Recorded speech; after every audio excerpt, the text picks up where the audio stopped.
primeiro painel deste 14º FIA tem como tema Ensino da Administração, a qualidade necessária. Como moderador deste painel, convido o administrador e professor Mário César Barreto Moraes, presidente da Associação Nacional dos Cursos de Graduação em Administração e conselheiro do Conselho Estadual de Educação de Santa Catarina.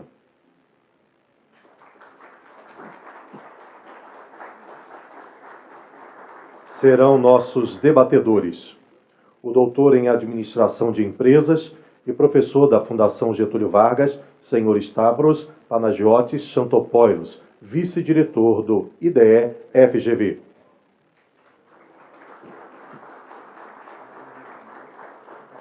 A doutora em Engenharia de Produção pela COP-UFRJ e coordenadora do Núcleo de Estudos em Ciência, Tecnologia e Inovação, administradora Adelaide Maria Coelho Baeta.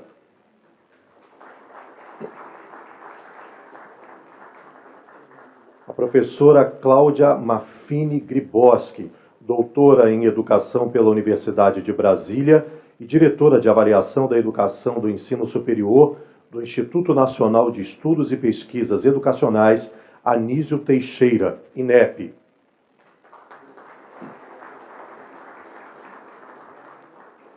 E o administrador, professor Mauro Crois, pesquisador em Administração e Negócios e diretor da Câmara de Formação Profissional e vice-coordenador de Planejamento Estratégico do Conselho Federal e de Administração.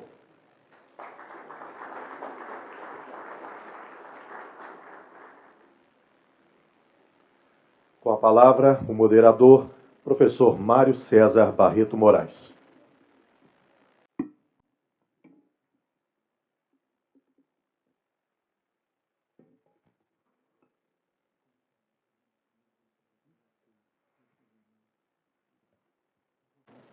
Boa tarde, senhoras e senhores. Inicialmente, em nome do Conselho Regional de Administração do Rio de Janeiro, eu gostaria de agradecer a presença dos convidados, a professora Cláudia, a professora Baeta, o professor Stavros e o professor Mauro Creus. Eu trouxe alguns números para que a gente pudesse, a partir desses números, começar a nossa discussão a respeito da qualidade do ensino superior. Só tentar acertar o slide. Não é aquele. Mas não dá para colocar dele.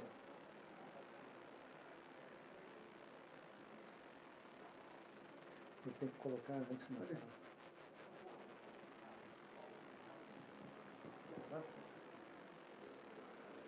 Júlia, não botaram.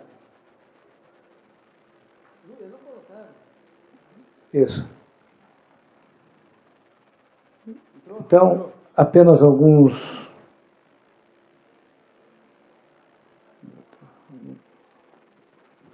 estados.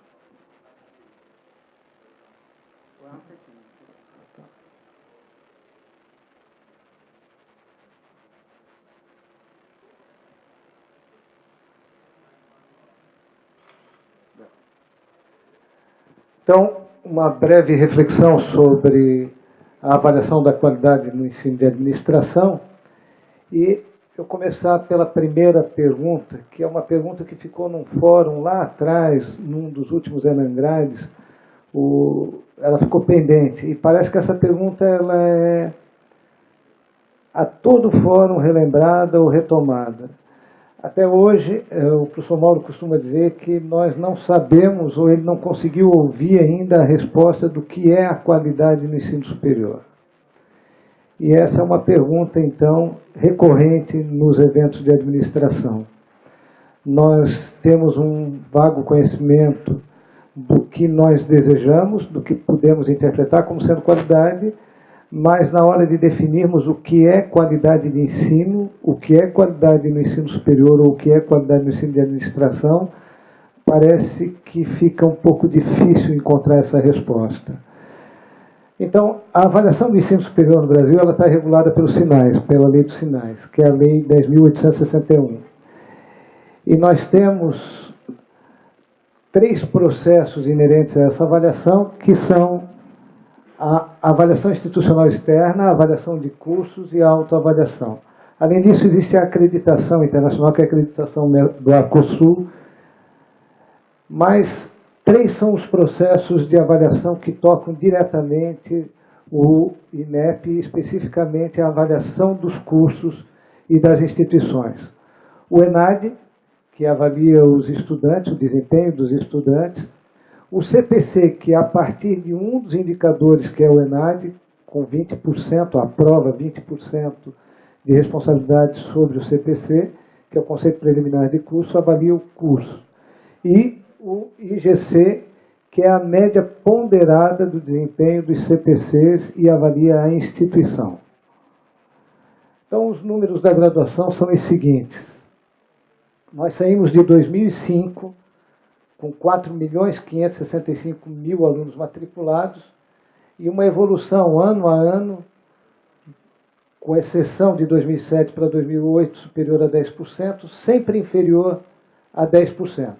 Nós temos, em 2013, 7.306.000 estudantes matriculados no ensino superior. É curioso que isso não representa 20% dos estudantes matriculados no ensino médio. Nós temos hoje cerca de 40 milhões de estudantes matriculados no ensino médio, e esse número no ensino superior não representa 20%. E deste total de 7.300.000 matrículas, o curso de administração é o que responde pelo maior número de estudantes matriculados, junto com os tecnólogos de gestão, com quase 22% das matrículas. Bem, esse aqui é um quadro que mostra exatamente o número de cursos superiores de gestão de tecnologia. Hoje são 4.377 e 2.217 cursos de bacharelado em administração no país.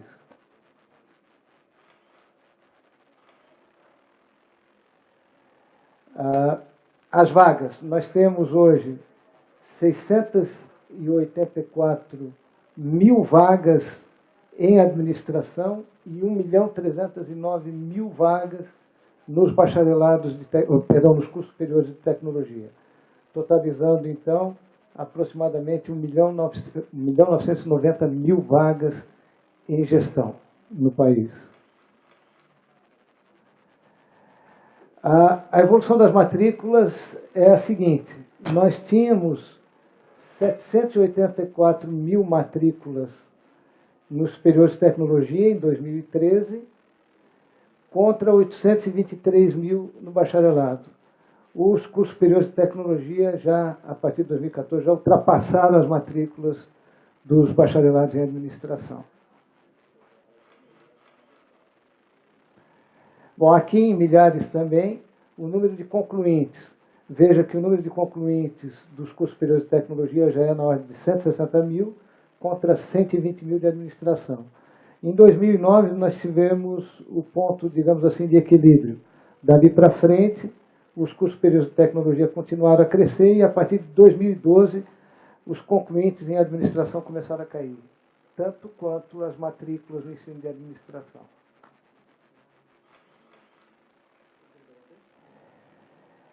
De 0 a 100, essas foram os 10 melhores desempenhos em formação geral no último ENAD de administração, que foi em 2012.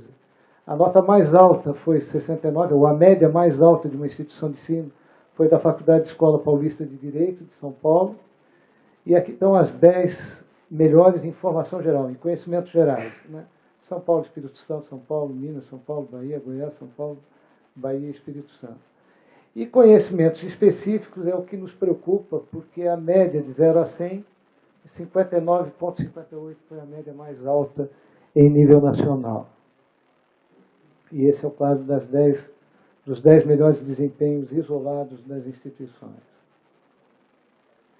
E aí, a pergunta que fica a respeito da qualidade, que nós vamos tentar responder com os ilustres palestrantes de hoje, é exatamente essa: se as nossas instituições de ensino superior estão, de fato, formando os melhores bacharéis de administração.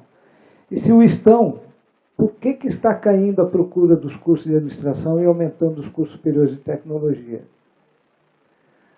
Muito obrigado. Eu vou, primeiramente, então, já de imediato passar a palavra para a professora Cláudia Griboski, agradecendo a oportunidade que ela nos dá de estar aqui com a gente no Rio, e depois ela poderá responder algumas questões. Cada um dos palestrantes terá 20 minutos para a sua exposição e abriremos para o debate para aqueles que tiverem questões. Obrigado, professora Cláudia.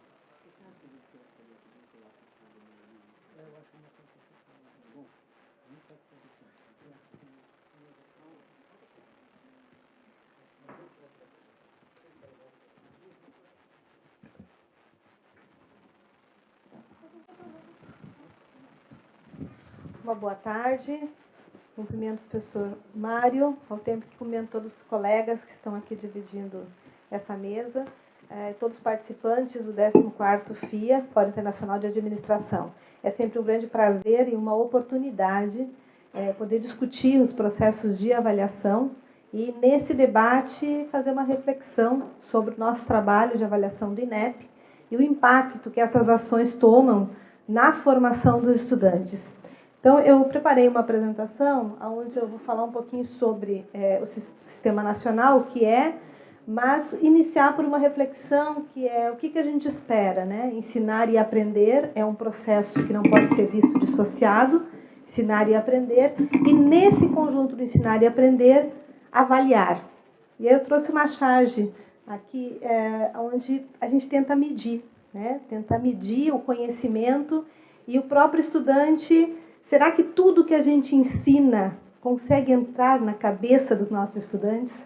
Será que a nossa formação está sendo produtiva no sentido de realmente incorporar as expectativas da formação do mundo do mercado do trabalho, do que se espera do mundo do trabalho, das expectativas de formação dos nossos egressos? Então, nessa charge, a Mafalda diz, será que aqui cabe tudo o que vão me meter na cabeça? O exemplo do ENAD mostra que nem sempre é conhecido o que se espera que o estudante saiba da formação no sentido do conhecimento sobre o que é avaliação. Eu tenho uma grande dúvida se durante a formação do estudante é realmente trabalhado o processo de avaliação como inerente ao processo de ensinar e aprender. Eu acho que esse talvez seja o grande desafio que nós temos na formação. E a avaliação da educação superior, na sua trajetória, ela não é nova no nosso país, né? Ela começa com a pós-graduação e tem uma experiência na graduação que é motivada pelas próprias instituições de educação superior. São as próprias instituições que buscam montar os seus processos de autoavaliação. E é nesse modelo, partindo da autoavaliação, que logo depois vem o Exame Nacional de Cursos e os Sinais, implementado em 2004. Os Sinais, ele traz como prerrogativa a autoavaliação. Então, consolidar a cultura de avaliação é começar por um processo de autoavaliação que inclui as comissões próprias de avaliação, inclui a avaliação externa, a avaliação de cursos, que é a avaliação externa, e também a avaliação de desempenho dos estudantes. Essa trajetória ela foi motivada também pelo marco legal. E o nosso país tem um marco legal consistente que orienta o processo de avaliação da educação superior. Vejam que desde a Constituição Federal, em 88, já se sabe, e ali é dito, da importância do ato de avaliar, ou seja, é dever do Estado garantir a qualidade da oferta da educação superior. O Plano Nacional de Educação, em 2001, estabeleceu que deveria ser criado um Sistema Nacional de Avaliação, e foi criado em 2004. O Plano Nacional de Educação, em 2014, traz metas ousadas no que se refere à ampliação da oferta, à ampliação da avaliação, por meio de que o ENAD seja também expandido para todos os cursos, para mais cursos do que é hoje. Hoje são cerca de 100 áreas avaliadas. Também traz metas com relação à titulação docente, ao regime de trabalho, demonstrando que esses são indicadores importantes para orientar a qualidade. Então, são elementos para induzir a qualidade da educação superior. A LDB traz um inciso que cabe ao governo federal autorizar, reconhecer, credenciar, supervisionar, avaliar cursos e instituições de educação superior. E ainda assegurar o processo nacional de avaliação do rendimento escolar. Essa questão ela é um pouco, quando a gente analisa a avaliação sobre o viés da autorização, do reconhecimento e do credenciamento, parece que a regulação toma um ato muito mais importante nesse processo. Aí a instituição olha para a avaliação como, se eu não tiver um bom resultado, eu não tenho ato autorizativo. Enfim, o que nós queremos com a avaliação? Induzir a qualidade, melhorar a formação. Essa é a primeira premissa que não pode ser esquecida nesse processo. A lei dos sinais, então, traz o objetivo de orientar a qualidade. O decreto 5773 tenta articular o que é a regulação com o que é assegurar um processo nacional de avaliação, os limites e as congruências, as convergências que há entre avaliação e regulação. O Sistema Nacional de Avaliação, então, diz que seu objetivo é melhorar a qualidade da educação superior e orientar a expansão da oferta. Hoje nós temos um processo de orientação da expansão da oferta, sim, porque para expandir uma instituição que já tem cursos oferecidos, ela tem que demonstrar a capacidade e a qualidade daqueles que já oferta. A expansão das vagas também muitas vezes se orienta pelo que já se tem de avaliação daquele curso. Identificar mérito e valor das instituições, áreas, cursos, programas, as dimensões de ensino, pesquisa, gestão e extensão. Isso é o projeto pedagógico. Muitas vezes a gente não vê o PDI e nem o PPC descrito de tal forma que realmente mostre a realidade de desenvolvimento daquele curso, a missão, o que se espera daquela instituição. E promover a responsabilidade social da instituição, respeitando a identidade e a autonomia, que nada mais é de inserção daquela instituição naquela realidade. A grande dificuldade hoje na articulação entre o ensino, a formação e a qualificação profissional é que muitas vezes é difícil reconhecer se a motivação daquele curso está de acordo com a demanda. Se realmente nós estamos inseridos num projeto local, num projeto regional e também num projeto de nação. Então, os sinais envolvem a participação da comunidade educativa, contando que, na instituição, nós temos uma avaliação in loco que atribui um conceito institucional. Na avaliação de cursos, atribui um conceito de curso que é o CC. E os estudantes, o conceito ENAD. Esses são os 3 conceitos do Sistema Nacional de Avaliação da Educação Superior. O IGC, o CPC são indicadores de qualidade. Mas esses são os conceitos originais do Sistema Nacional de Avaliação da Educação Superior. Com os princípios fundamentais, então, de responsabilidade social, reconhecimento da diversidade do sistema. Se eu tenho uma instituição em diferentes lugares do nosso país, eu tenho diferentes projetos, porque a demanda é diferente, a realidade é diferente. Muitas vezes isso não ocorre. Nós fizemos um trabalho de análise dos relatórios das CPAs há pouco tempo, e nós identificamos projetos de instituições que às vezes não trocavam o nome daquele município. E nós estávamos em outro município, analisando outro. Então, é preciso que a comunidade educativa entenda esse processo como necessário para o seu desenvolvimento. E isso compreende uma motivação de toda a comunidade acadêmica para a construção desses projetos, para a construção dos documentos e para a implementação de um projeto educacional. O respeito à autonomia, identidade, missão, a história está dentro do PDI da instituição. A avaliação a partir de um conjunto integrado de indicadores de qualidade. Eu não posso ver esses resultados dissociados. Um conceito de curso resultante de uma avaliação in loco, um conceito ENAD, é o mesmo curso que está sendo avaliado. Então, só temos que analisar os insumos diferentes. Um parte do desempenho dos estudantes, o outro parte das condições de oferta e que são necessárias para a qualidade do curso. Um bom laboratório especializado, um local adequado de funcionamento do curso, um corpo docente de acordo com a necessidade da formação e do projeto do curso. Caráter público dos procedimentos e resultados. Todos os resultados são públicos. O EMEC ele veio justamente para divulgar esse resultado e mostrar à sociedade que ela pode, sim, escolher o curso a partir da qualidade que é demonstrada nas avaliações. A participação de todos os atores. Hoje, quem constrói as provas do ENAD, os itens do ENAD, são os próprios docentes da educação superior. Os avaliadores, quem são? Docentes da educação superior, formados nos cursos que irão avaliar. O que se espera é que, com esse conhecimento das diretrizes curriculares dos cursos, nós estamos próximos de construir um instrumento de qualidade e adequado para avaliar aquela realidade dos estudantes. E a continuidade do processo avaliativo, que se dá pelos ciclos avaliativos. Nós estamos hoje, nesse ano, completando 11 anos dos sinais. Então, os cursos já passaram, vão passar pela 4ª avaliação de desempenho, avaliação em loco já foram mais de uma, e é possível já fazer algumas comparações do impacto que essa avaliação trouxe para a realidade da comunidade acadêmica e analisar os relatórios não pelos seus resultados, mas pelo que ali está descrito e que pode ser indicador de melhoria dos projetos pedagógicos. Todas essas questões, elas são traduzidas nos resultados da avaliação e tem, sim, subsidiado a regulação, porque se espera que os atos autorizativos de funcionamento venham como um critério de qualidade, a supervisão, muitos protocolos de compromisso, medidas cautelares para verificar se realmente houve uma aderência ao projeto, e a avaliação, a partir do ciclo avaliativo, como promoção da qualidade. A cada ano, então, eu tenho promoção de qualidade com a ampliação das atividades que são ali demonstradas no processo avaliativo. Quais são as instâncias que fazem avaliação?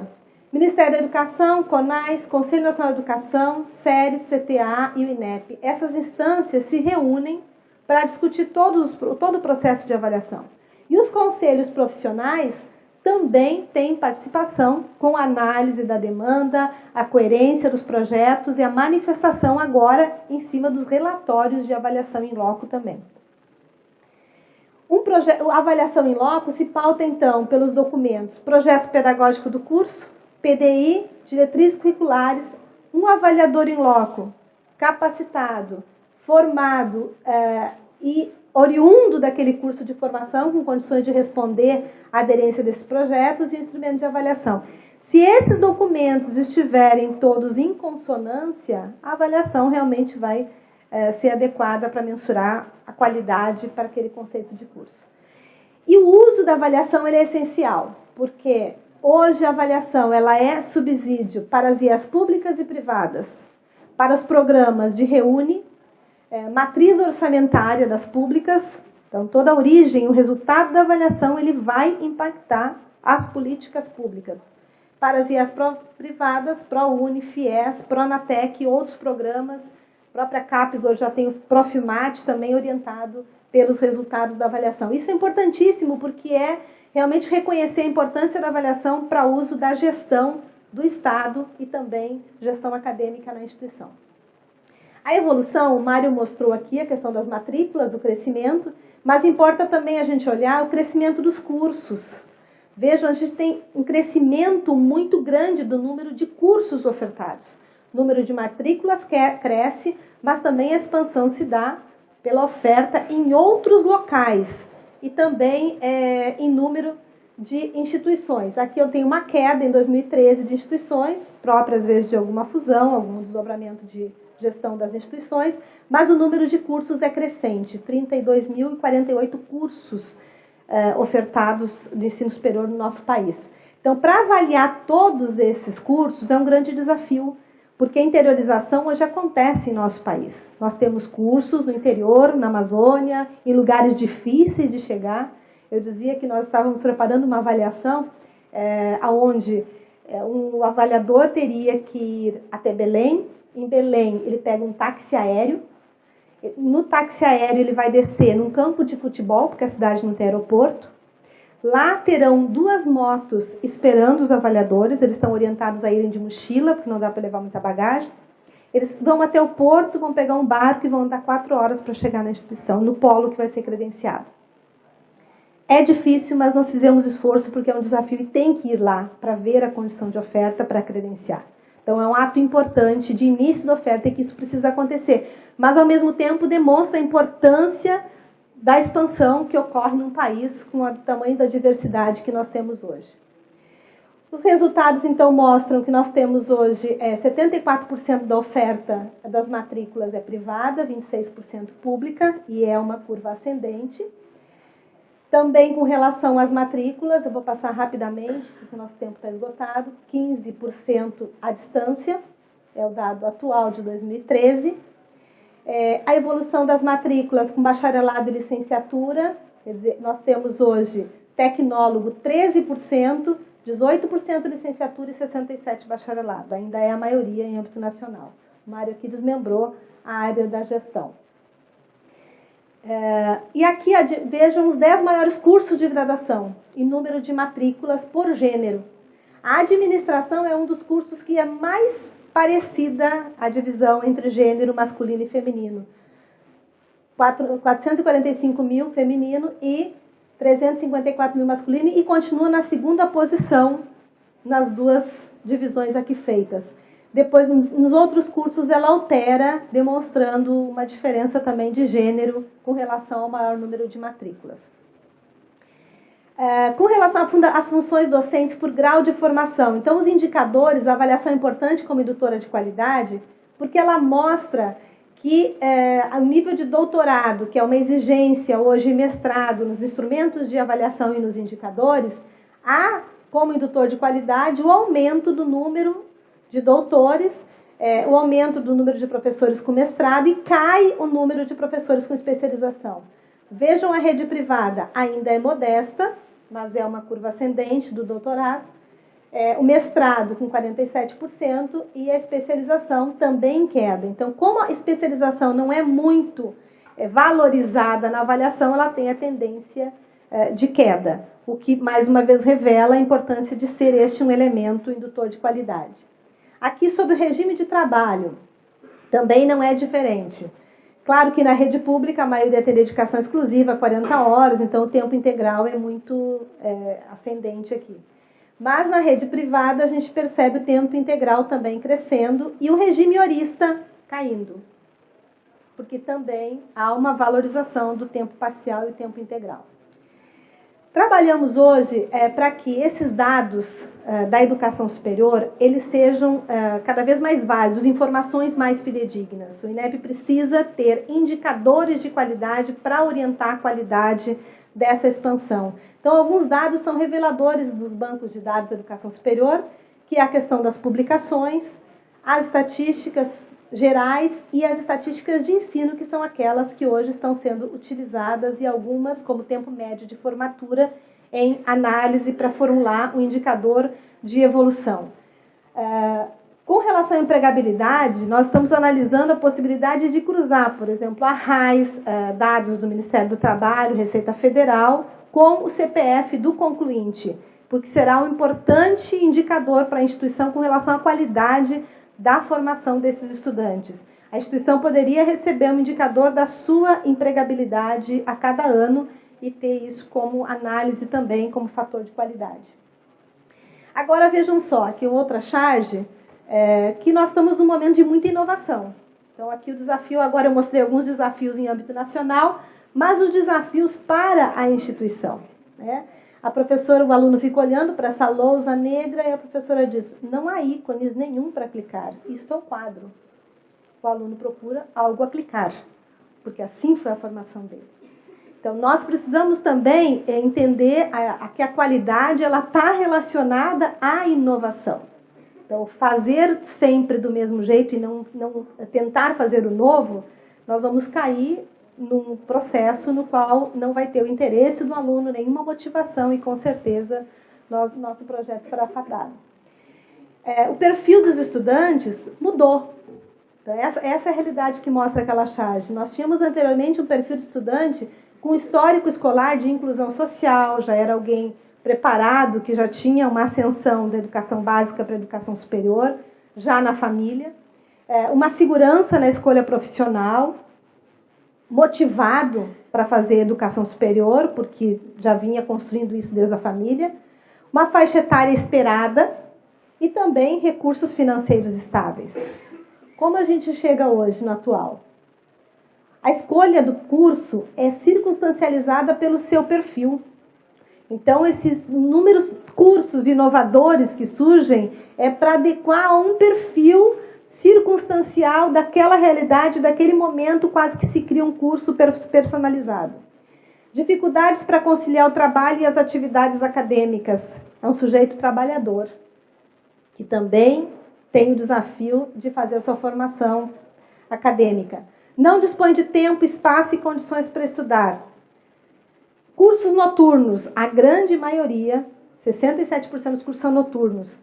A primeira geração da escolaridade, muitas vezes, o pai e a mãe não estudou, seus irmãos não estudaram educação superior, e ele é o primeiro da geração que consegue acessar a educação superior. Quer dizer, não dá para fazer do mesmo jeito. Nós estamos desafiados todo o tempo a mudar.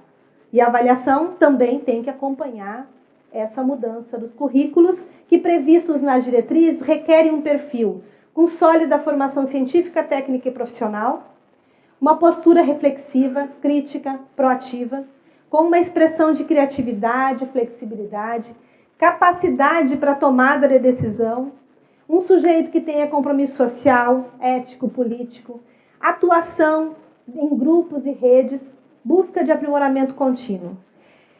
A semana passada nós conversávamos com uma professora que nos contava que o filho dela entregou um trabalho e o professor não aceitou. E ela foi questionar por que o professor não havia aceitado o trabalho. O trabalho era em grupo e ele fez sozinho. Ele disse que preferiu fazer sozinho. E a nossa competência de trabalhar em grupo, de trabalhar em rede, de trabalhar em equipe. Quer dizer, tem um sujeito que prefere trabalhar individualizado, mas ele vai ser um profissional que vai trabalhar em equipe. Então, são estratégias e técnicas que precisam ser desenvolvidas durante a formação. Então, é um perfil que está previsto nas diretrizes e que precisa alterar, enfim, para alcançar o perfil esperado. A qualidade, nesse sentido, ela é um bem público. Isso está dito na Constituição, quer dizer, a qualidade é um bem público, não é um serviço. Assim entendido, tem a responsabilidade de incrementar as capacidades, para entender esses temas que são tratados hoje na sociedade, para o estudante responder a essas questões. Os critérios de qualidade devem refletir os propósitos da educação superior e fomentar inovação e diversidade. Agora, nisso tudo, a resposta, Mário, à sua pergunta, é que a qualidade, ela não é um fim. A gente sempre se pega dizendo, olha, eu estou fazendo isso porque eu quero garantir a qualidade. Qualidade não é fim. Qualidade é meio para o desenvolvimento da educação superior. Qual é o fim que nós esperamos? Desenvolver um processo de formação na educação superior que seja coerente com o perfil esperado do nosso egresso. Então, para desenvolver esse processo de educação superior, nós precisamos ter qualidade no processo. Então, por isso, aqui a qualidade vem entendida como meio e não como fim. Agora, vejam aqui a carinha dos nossos estudantes. Não é mais ou menos assim que eles ficam quando eles têm que fazer ENAD? Olhando esses aqui, vocês vão encontrar todos os alunos. Aquele assustado, aquele emburrado, aquele que chora, que não quer ir. Alguns com satisfação, outros olhando para que serve mesmo essa avaliação. Quer dizer, os nossos estudantes precisam estar motivados para participar do processo de avaliação. O ENAD, ele faz parte do Sistema Nacional de Avaliação da Educação Superior. Um estudante que não participa de um processo de avaliação ainda não compreendeu que no perfil profissional dele, a avaliação faz parte. Nós estamos sendo avaliados a todo momento, ele vai ser avaliado a todo momento. Então, não participar de um processo de avaliação nacional, como é o Sistema Nacional de Avaliação da Educação Superior, é também negar uma parte do perfil da sua formação profissional. Entender que o que é o ENAD, como avaliar, a definição e seus marcos legais. Eu já estou com o meu tempo estourado, vou passar bem rápido. Mas dizer que o ENAD é um dos processos avaliativos dos sinais, tem vários instrumentos. O ENAD não é a prova do dia 22 de novembro, é um instrumento à prova. Nós temos um questionário do estudante, onde ele responde questões importantíssimas sobre as condições de oferta daquele curso. Nesse questionário, ali vai ser identificado se o aluno teve iniciação científica, teve. A iniciação científica que ele teve contribuiu para a sua formação, ele vai nos responder como foi o exercício dessa atividade na instituição. O aluno que está na iniciação científica, mas que está fazendo atividade burocrática, o professor não está fazendo iniciação científica. Então, nós queremos saber exatamente como acontece a oferta de educação superior. E o questionário de percepção do estudante, tanto depois da prova como que ele preenche antes da prova sobre as condições do curso e do coordenador, é fundamental. As questões hoje trazidas pelo questionário do coordenador e do estudante, elas são similares. Então, nós vamos começar a analisar a resposta do coordenador, que responde junto com o NDE, não é sozinho, e as respostas dos estudantes e realmente poder interpretar qual a qualidade e o impacto que tem as condições de oferta na formação. O marco legal já está bem referenciado, né? A obrigatoriedade do ENAD, a questão de não poder divulgar a nota do estudante, isso tudo está previsto no marco legal. Agora, nós precisamos trabalhar as estratégias dessa implementação. E inúmeras portarias que vão falar de BNI, da construção da prova, da orientação de quais os cursos que serão avaliados. Hoje a determinação é que tem que ter no mínimo 100 cursos no país e por isso cresce muito a avaliação na área dos cursos de superior de tecnologia. A inscrição dos participantes, questionários, critério de dispensa e todos os demais atos que são realizados para fins dessa avaliação. Também com relação ao conceito ENAD, 25% conhecimentos gerais, 75% conhecimentos específicos. A importância dessa prova, ela está representada também no resultado do conceito, quando possibilita aos cursos o acompanhamento do resultado da sua ação pedagógica. Vejam, tudo que eu falei aqui, eu centrei no projeto pedagógico. Se os coordenadores, se os docentes não olharem para esse resultado, analisando à luz do seu projeto pedagógico, de nada vai adiantar. Saber se a matriz curricular está adequada, se precisa fazer modificações. Então, é muito importante trabalhar os resultados a partir desses relatórios. Vou passar aqui os instrumentos sobre prova, não precisa.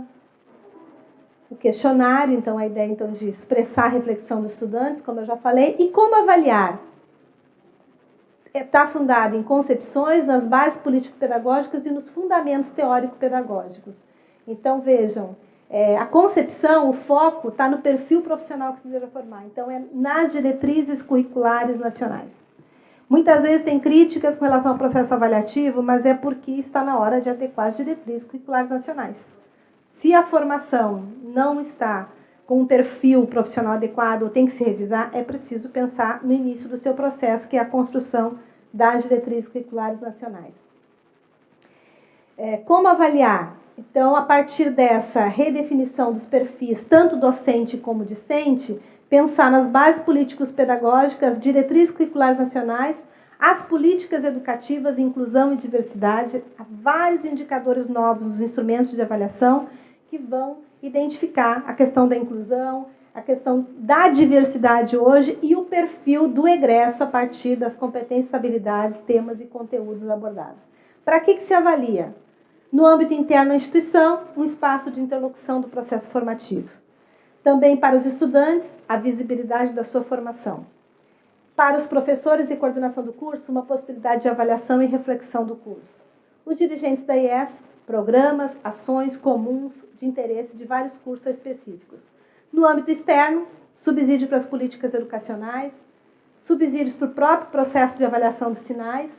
No âmbito da educação básica, orientar especialmente o ensino médio, e no âmbito da sociedade, a visibilidade das condições de oferta dos cursos.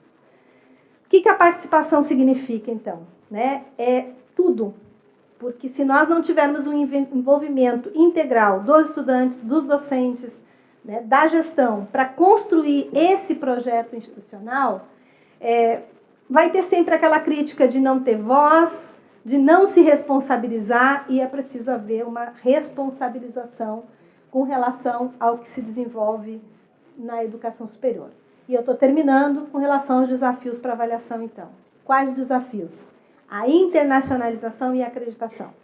Então, vários processos hoje mostram a importância da mobilidade acadêmica, a importância de projetos interinstitucionais, a competitividade também em âmbito internacional, é importante, e hoje indicadores já estão colocados no instrumento de avaliação justamente para acompanhar qual a política de internacionalização que a instituição tem. A acreditação, ela é voluntária, então nós já temos alguns cursos que podem ser acreditados por meio do sistema Mercosul no âmbito dos países integrantes do Mercosul Educacional. A política de egressos, que a instituição tem que demonstrar no momento da avaliação em loco, qual a política de egressos. A inovação, educação à distância é um grande desafio. Quais são os indicadores que serão avaliados a partir dessas dimensões que hoje assume a educação à distância na formação dos cursos? A administração é um caso muito típico, há muitas matrículas que hoje são ofertadas na educação à distância. Integração entre os instrumentos de avaliação, o fortalecimento do ciclo avaliativo, ou seja, realmente conseguir realizar esse quantitativo de avaliações a cada 3 anos, que é a determinação do ciclo. O aprimoramento tecnológico para a aplicação do ENAD. Estamos fazendo estudos e projetos piloto a fim de concretizar, né, um sonho de realizar o ENAD no computador, quem sabe, da própria instituição de educação superior, que tem o seu laboratório, né, e tornar uma aplicação mais razoável, não é no domingo, durante a semana, mas garantir a participação efetiva dos estudantes, sabedores da importância desse processo avaliativo.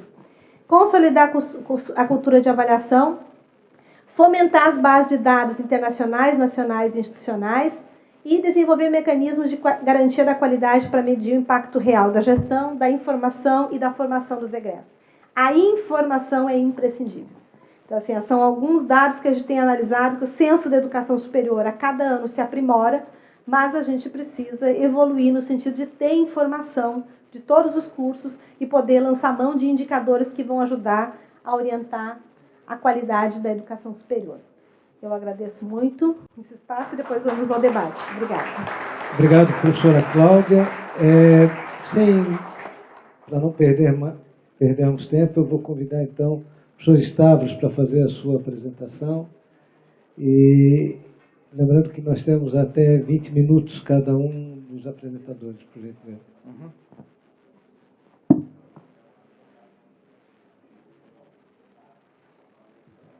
Boa tarde a todos. Eu espero não, talvez, fazer com que vocês achem que eu esteja num painel diferente. Que eu não vou falar em qualidade com o intuito só de listar o processo de avaliação, que eu acho que hoje, no Brasil, não nos falta modelo para medir a excelência ou a gestão de excelência do sistema de ensino. O que falta é efetividade no processo de formação.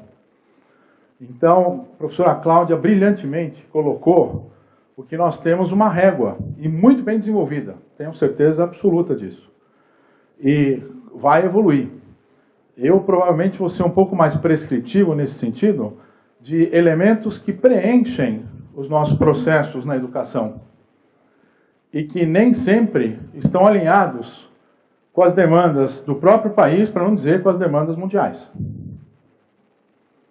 Então, certamente, o máximo que vai acontecer, se nós pensarmos em avaliar nosso processo através de um modelo de gestão, eu vou fazer um paralelo aqui. Todos vocês conhecem prêmios nacionais de qualidade. A empresa Emron recebeu esse prêmio. O que aconteceu com a Emron alguns anos depois? Então, o sistema de gestão de garantia da qualidade, ele não pode simplesmente ter qualidade pregada nas paredes. Porque senão, por mais efetivo que sejam os processos que por lá passam, e no nosso caso, por lei, no máximo seremos eficientes em relação à efetividade de formação que nós precisamos. Então, por exemplo, eu vou provocar vocês para uma discussão depois, inclusive com o painel, de elementos que, na minha opinião, estão, de alguma forma, não alinhados com os elementos de demanda ou presos em função de alguns aspectos. E o nosso sistema de educação não é o único que é preso. Não sei quantos de vocês sabem, mas eu tenho certeza que a maioria deve saber. A educação no Canadá é regida em nível de província. E é um processo complexo, inclusive, para haver reconhecimento de créditos até entre províncias, dependendo da rixa que existe entre as províncias. E a gente pode ver que o resultado da educação canadense não é tão ruim. Então, não é uma questão da complexidade ou do sistema que você escolhe. É o que está dentro do sistema para que o resultado efetivo seja a efetividade do processo. Então é com essa visão que eu vim para o painel. A Fundação Getúlio Vargas, eu acho que a maioria de vocês sabem, se tiver que resumir a missão da nossa instituição, é gerar, transferir e aplicar conhecimento para o desenvolvimento econômico do Brasil. Pegando o exemplo da professora, o garoto chega para o pai e fala: eu tenho uma laptop, iPad, tablet, MP3, notebook, smartphone, e vocês na escola o que usavam? E o pai responde: a cabeça. E certamente a gente vai continuar a usar a cabeça, não tenha dúvida nenhuma. E também, todos estamos cansados de ouvir essa frase: é necessário desenvolver um método de ensino em que os professores lecionam menos para que os alunos possam aprender mais. Quando foi dito isso, alguém tem ideia? E por quem desses novos pensadores modernos?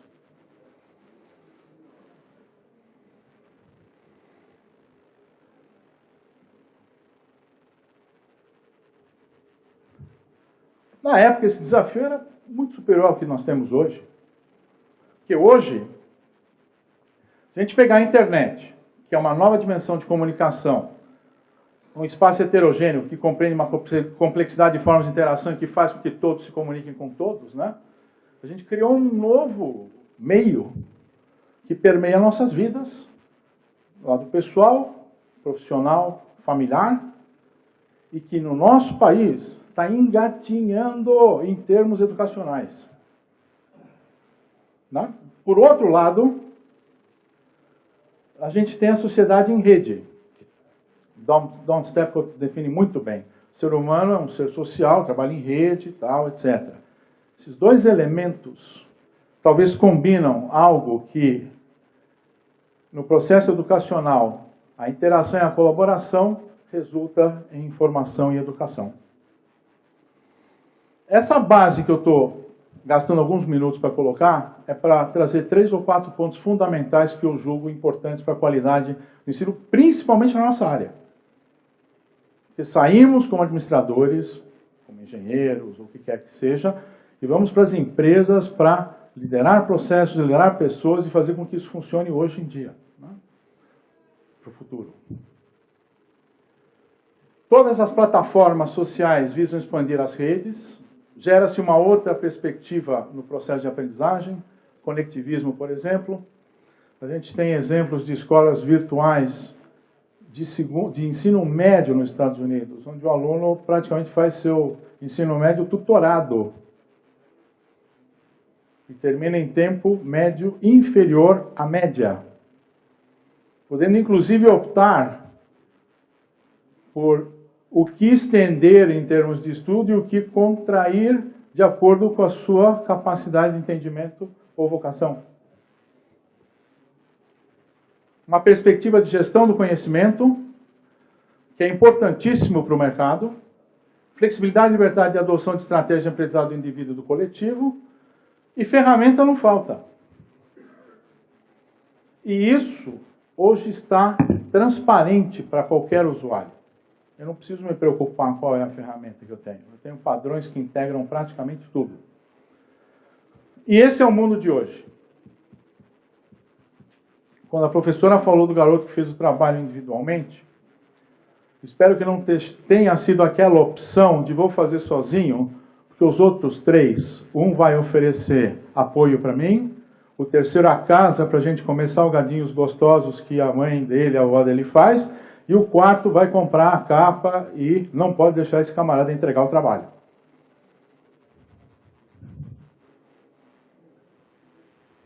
Não é simples fazer isso. O individual hoje é a equipe, a sala. O que eu falar aqui agora não é lei. Pode rebater no ouvido de alguém de uma forma que não seja o que ele acha. E automaticamente a gente cria outro ambiente, onde elementos que a gente chama de soft skills, né? Aqueles elementos que têm que estar inerentes ao nosso processo, não ocorrem tão facilmente.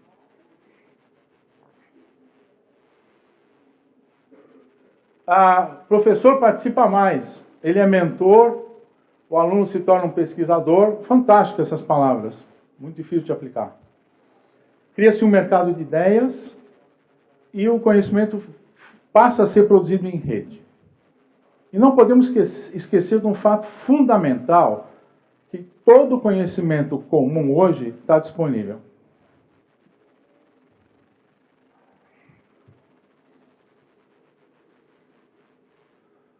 Aqui eu só vou falar do primeiro elemento que eu gostaria de explorar com vocês.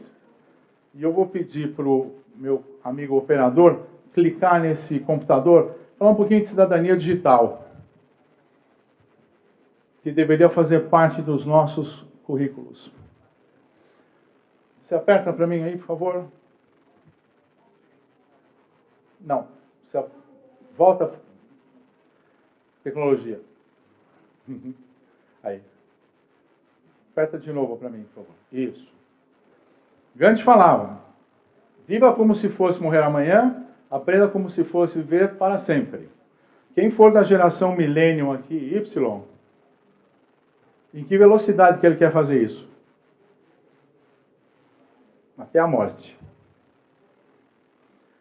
Quem for, eu vou falar da minha geração, teoricamente, como é que ele se sente? Então, eu fico, às vezes, vendo que a gente não está levando em consideração esse período de transição, onde a gente tem esses nativos digitais, que vão correr atrás disso na velocidade dos equipamentos e das redes. E a gente tem um mundo de imigrantes digitais. E a nossa preocupação está muito centrada em como é que eu vou tratar o nativo digital. Então, a cidadania digital, eu acho que é um dos elementos que a gente tem que introduzir para melhorar a qualidade não só dos cursos, mas da própria cidadania, porque esse é um novo ambiente. É totalmente novo. E o imigrante digital, ele vai gerar inovações, melhorias de produtos, serviços, ou o que quer que seja, de forma reativa no mundo de hoje. O nativo digital tem domínio das ferramentas, tá certo? Das tecnologias, porém ele tem pouco foco. E o que todo mundo quer ser é um cidadão digital. Então, um dos elementos que a gente tem que incluir em qualquer currículo, principalmente no nosso, é como é que a gente transforma o próprio nativo digital em cidadão digital. Isso não se faz de forma isolada. E temos tecnologia para fazer isso, que eu vou mencionar no segundo ponto que eu vou explorar. Os nativos, como um todo, eu não sei quantos de vocês têm essa experiência, eu já tive, de um recém-formado, garoto ou garota, que quer definir a estratégia da empresa no primeiro mês depois que ele é contratado. Porque ele pode levantar tudo no Google, não é isso? E o camarada tem 30 anos de empresa, que está lá retraído, que o máximo que ele sabe fazer é usar e-mail direito, o Word mais ou menos, tá certo? E PowerPoint. Como é que a gente faz essa mixigenação desde o processo de formação para que a sabedoria que a gente tem nos experientes permeie os nativos e vice-versa, e por que não no processo educacional? Porque eu estou falando de professores aqui, não estou falando só de profissionais, não. A única instituição, que eu não sei se é só interesse e responsabilidade social ou não, que tem um programa preocupado de forma integrada, o que eles chamam de Web Literacy, é a Mozilla. Ou Mozilla, desculpa. Que é parte do que eu estou falando. Eu estou falando dos novos valores de comportamento nesse ambiente.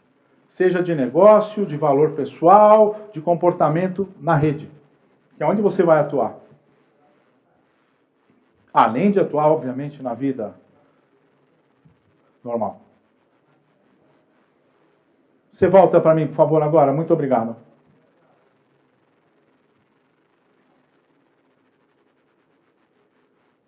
Ixi, vai lá. Coitado. Era só apertar lá o... Mais um. Mais um.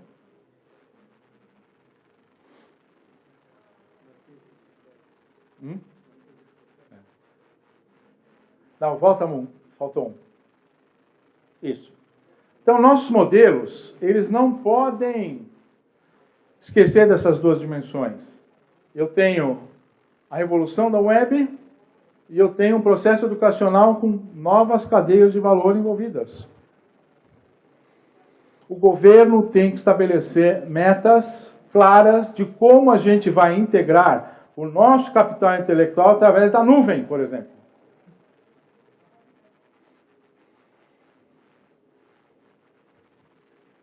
Isso, para mim, é uma lei muito mais importante para a educação do que propriamente a gente olhar para os processos isolados.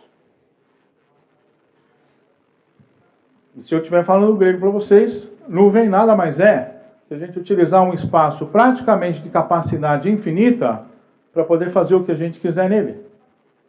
Vocês vão ver investimentos que existem hoje na educação em nuvem, só para vocês terem uma ideia. O que nós fazemos hoje? E aí entrou na minha área quando a gente usou o termo de um dos desafios que a professora mencionou, que é a educação à distância, que está em processo de marco regulatório, mais uma vez, no CNE. Pessoal, o que nós fazemos hoje? Nós classificamos em modalidades presencial e à distância. E, na realidade, a educação é um contínuo que sai do presencial, pode ser semipresencial, pode ser blended ou híbrido, pode ser e-learning tutorado, pode ser e-learning puro. E a única coisa que promove o distanciamento do aluno, do conhecimento, tal, etc., em relação à sua fonte, é o curso por correspondência. Esse continua à distância. Então, melhorar a qualidade do ensino no país e ter efetividade, na minha opinião, modelo pedagógico é como que eu quero montar o meu processo para atingir o público, que garanta os objetivos que eu tenha de aprendizagem, estabelecendo a tecnologia que eu vou utilizar. Não consigo mais enxergar modalidade. Sou a favor de polos, critico e mostro para países que não usam polos que se eles tivessem polos seria muito melhor. E temos muitas conquistas aí. Talvez falta um passo para a gente acabar com essa dicotomia. Eu cuido da distância, você cuida do presencial.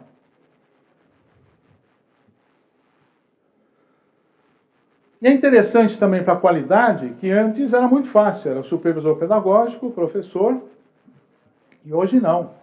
Hoje, para eu montar conteúdo, eu posso ter uma complexidade de atividades, de arquitetura, de autoria de professor tutor. Eu estou falando de Brasil. Tem estabelecimentos que já dissecaram isso e desagregaram a função do professor.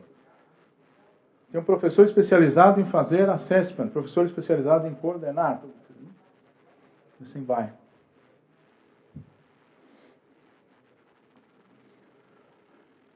Depois vem as estratégias. E aí sim eu acho que isso é fundamental. E a gente não está visualizando alguns elementos de fundamento mesmo para o futuro. Premium ou acesso? Paga grátis ou freemium? Local ou global? Informal versus formal? Individualizada ou massificada? Eu vou ter certificação ou reconhecimento? Existem movimentos estruturados para padronizar sistema de badging, que uma vez acumulados geram competências, tal, etc. E tenho certeza que as universidades que puderem vão correr atrás em conhecer isso. Olha, fiz isso, tenho essas competências adquiridas, o que eu posso fazer daqui para frente? Então, vejam as inovações aí que hoje são realidade. E um negócio interessante. Nosso sistema está baseado no nosso aluno, no nosso professor, no nosso conteúdo, versus um futuro de qualquer aluno, qualquer professor, qualquer conteúdo. O que impede, e talvez o que a única vantagem comparativa que temos hoje, é a língua portuguesa.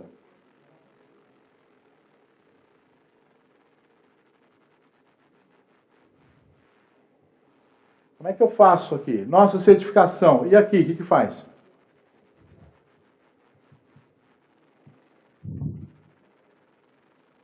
E se as pessoas buscam isso, elas buscam por motivo muito simples. Melhorar sua qualidade de vida, arrumar emprego, saber aprender a fazer algo efetivamente.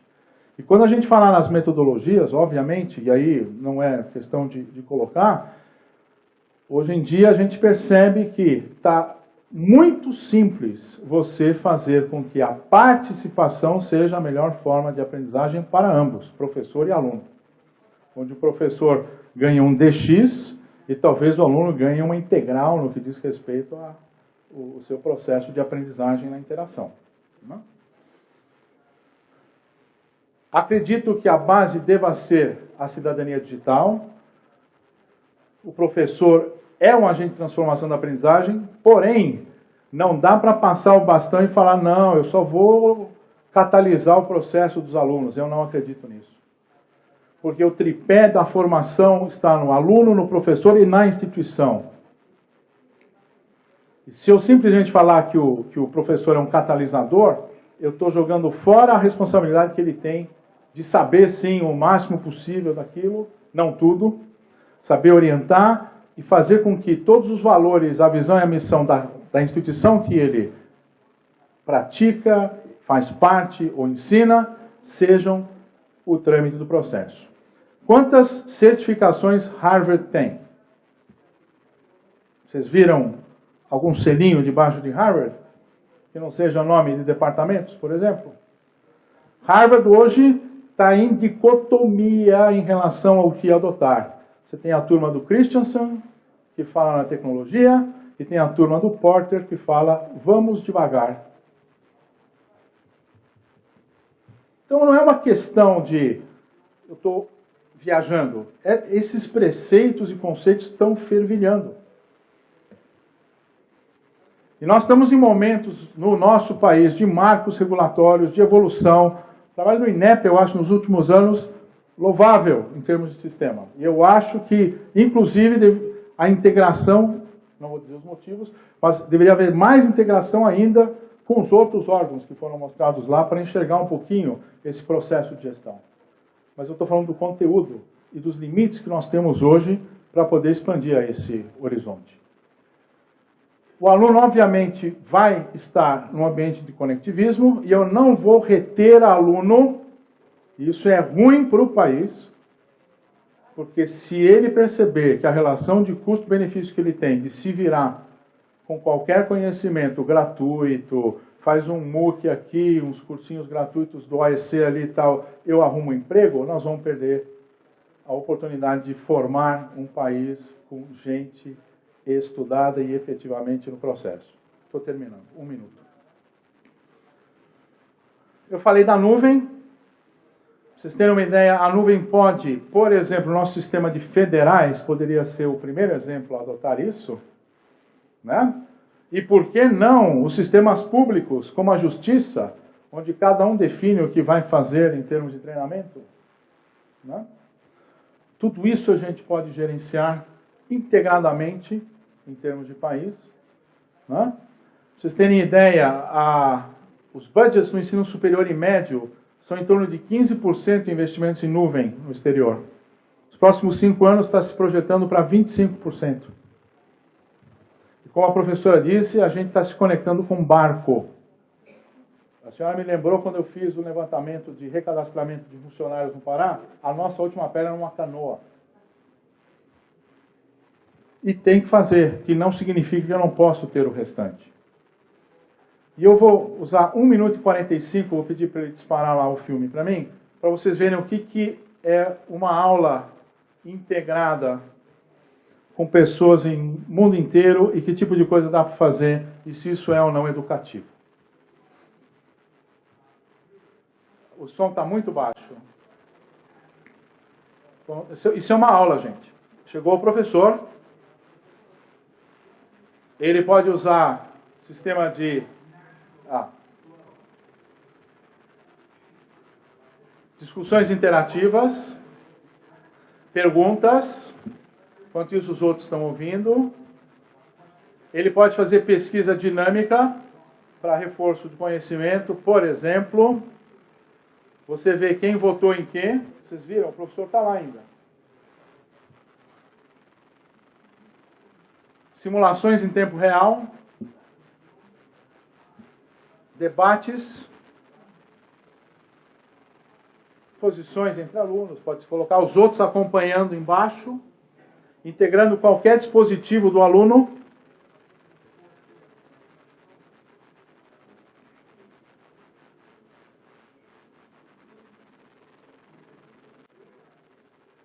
Faz trabalho em grupo e nesse intervalo ele dá feedback para os alunos que não estão participando, eventualmente de forma colaborativa, tal, etc., o que quer que seja.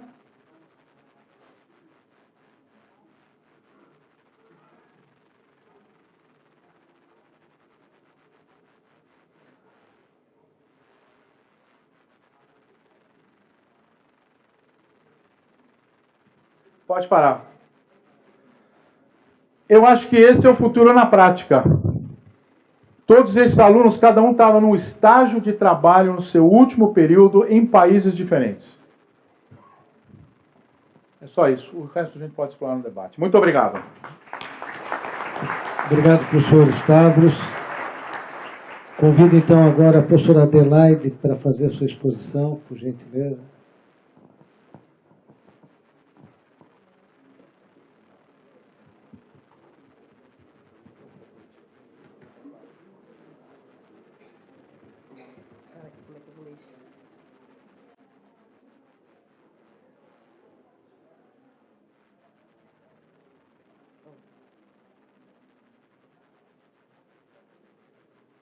Boa noite.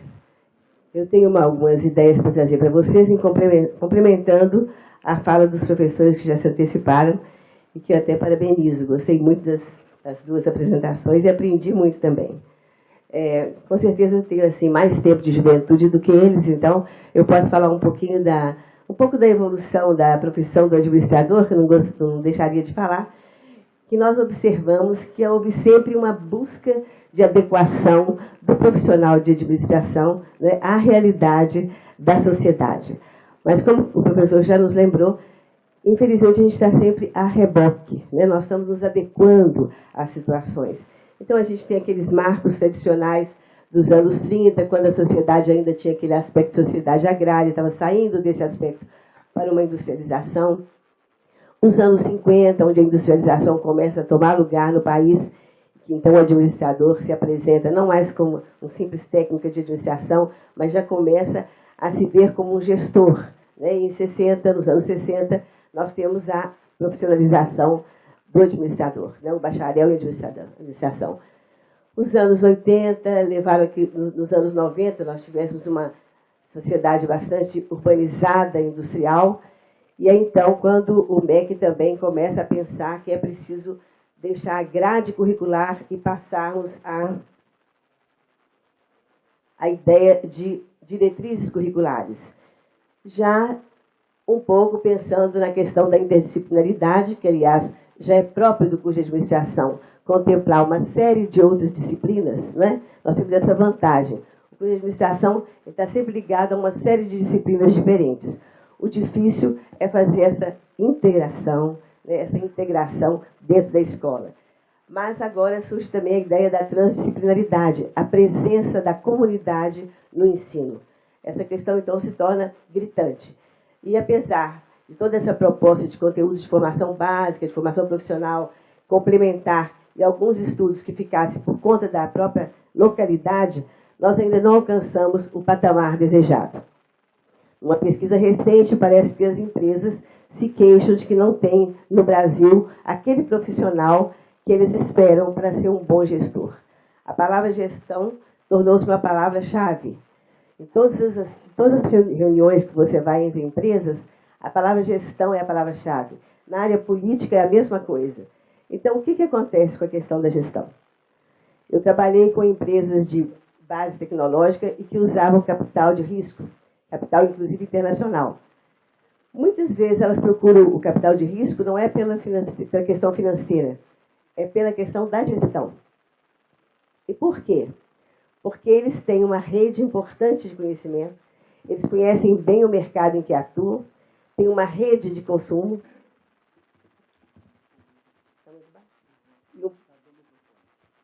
Ah, tá. Ok. Estão ouvindo melhor agora? Está melhor? Então, eles têm uma rede importante de consumidores, né, de fornecedores, e sabem orientar essas empresas com relação ao mercado. Tá? Então, a palavra gestão torna-se importante e isso nos traz a importância desse fórum. Um fórum que quer repensar a profissão do administrador hoje. E os professores que me anteciparam já nos deram algumas dicas muito importantes. Eu, da minha parte, gostaria de lembrar, eu trouxe aqui umas colas, porque a memória já não anda assim tão boa, tá? Na transição dessa sociedade industrial para a sociedade do conhecimento, que é a sociedade que nós estamos adentrando, estamos falando dessa sociedade agora, nós precisamos nos preparar também para entender, primeiro, quem é o nosso aluno. O professor Stavros falou muito bem sobre isso. Já não é mais aquele aluno que vem exatamente focado, a família espera que ele se forme, ele já sabe que é importante fazer uma educação superior, ele agora tem N oportunidades, muitas vezes ele entra num curso e depois acaba passando para outro curso, então logo ele se dê conta de que não é exatamente aquilo, porque ele tem muitas opções. Ele precisa se sentir à vontade, integrado e desafiado. Esse aluno não é mais aquele aluno acomodado, que o professor é um transmissor. O professor é hoje um articulador de conhecimentos, um articulador de uma rede de cientistas, onde ele vai se integrando, ele vai percebendo seus desafios e vencendo esses desafios. E daí a avaliação toma um aspecto muito importante. Não é uma punição, não é um controle. A avaliação é uma maneira como ele se situa na realidade que ele vive. Então é importante ele ser avaliado e ele também quer se autoavaliar. É importante que a escola dê a ele também essa possibilidade, que ele se situe não só na sua realidade dentro da escola, mas também fora dela. Daí a importância de participar de N oportunidades em congressos e também em cursos fora do país e dentro do país.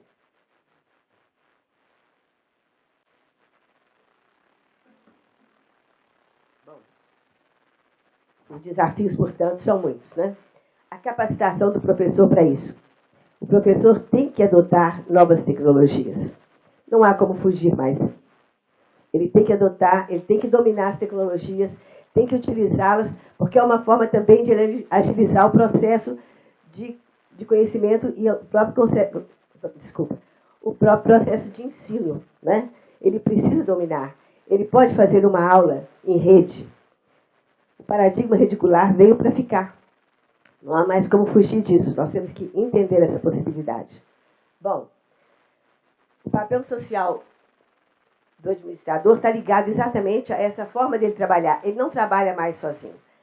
As empresas de sucesso são as empresas que desenvolvem habilidades colaborativas. Ninguém é capaz de inovar sozinho. O processo de inovação é complexo, é dinâmico, né? Rapidamente os conhecimentos se tornam obsoletos, então é preciso colaborar sempre.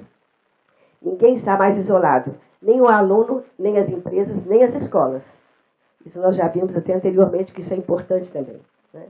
Então, outra coisa importante é que essa resistência à mudança vem muitas vezes do paradigma que nós estamos submetidos a ele. Porque hoje nós temos que entender que não basta entender bem e explicar as coisas. É preciso entender a conexão entre as coisas. A realidade material, ela não se esgota ali.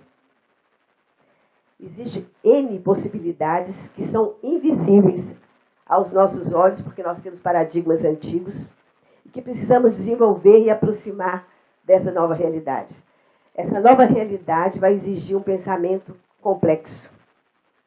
Você desenvolver o pensamento complexo é um grande desafio.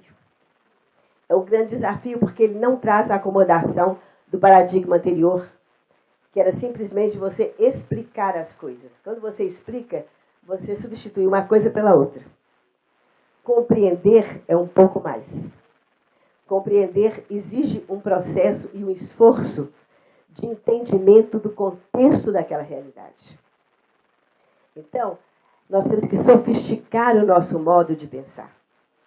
Nós temos que, além desse paradigma, não significa que nós vamos ignorar o que aprendemos, não. A ciência que nós aprendemos é uma ciência fragmentada, separatista, que enfatizou muitíssimo a especialização. Não é para esquecer isso ou abandonar, é para ampliar. Nós temos que expandir o nosso conhecimento. O conhecimento não é apenas racional. Deixa eu ver se eu chego lá. Bom, o paradigma da complexidade. O Ítalo Calvino já dizia o seguinte: é preciso saber tecer em conjunto diversos saberes, diversos códigos, diversas tecnologias, numa visão pluralista, multifacetada do mundo. O mundo não é plano. O mundo é dinâmico e complexo. E está em processo. Nada está acabado, né? Está sempre em processo. Então, a interlocução com diversos saberes inspira habilidades cognitivas, como curiosidade, observação, espírito crítico. E aí é que nós vamos chegar na qualidade. Aqui a qualidade, como diz o Paulo Freire, uma nova qualidade.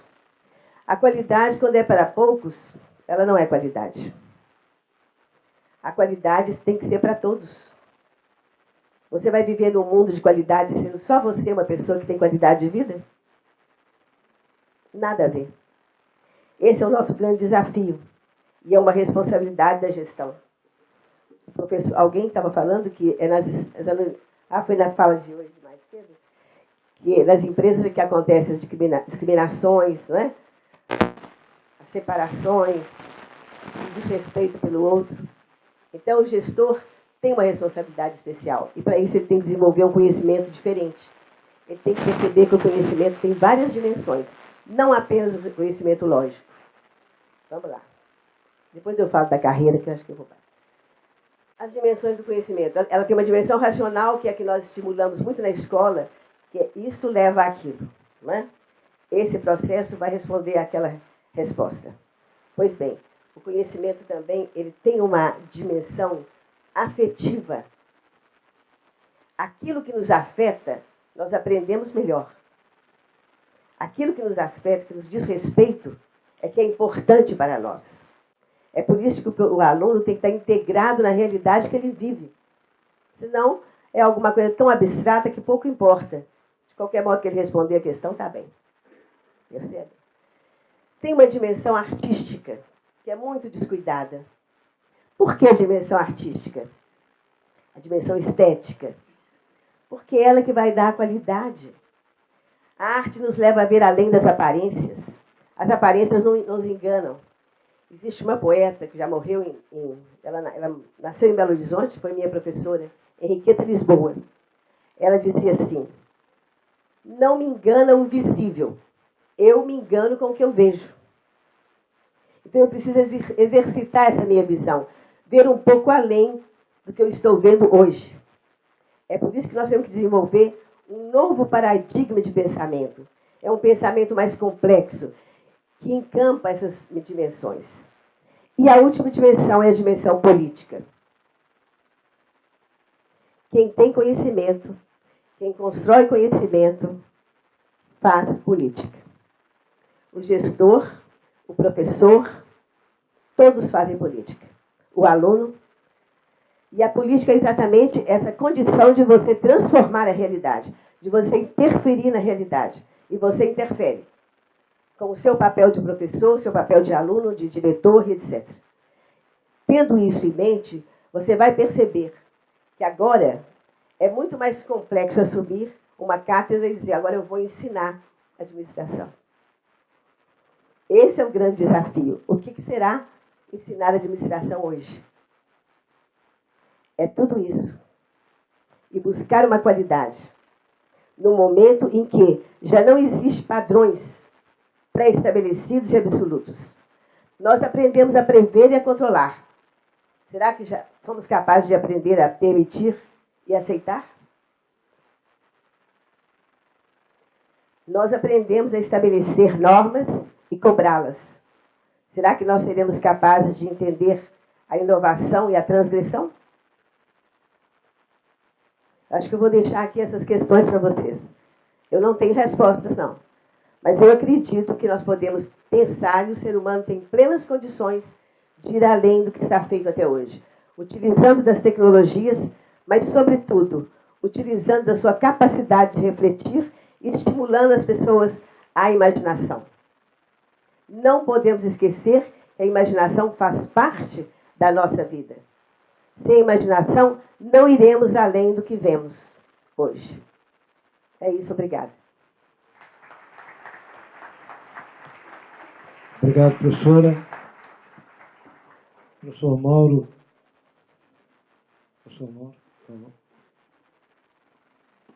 Finalmente.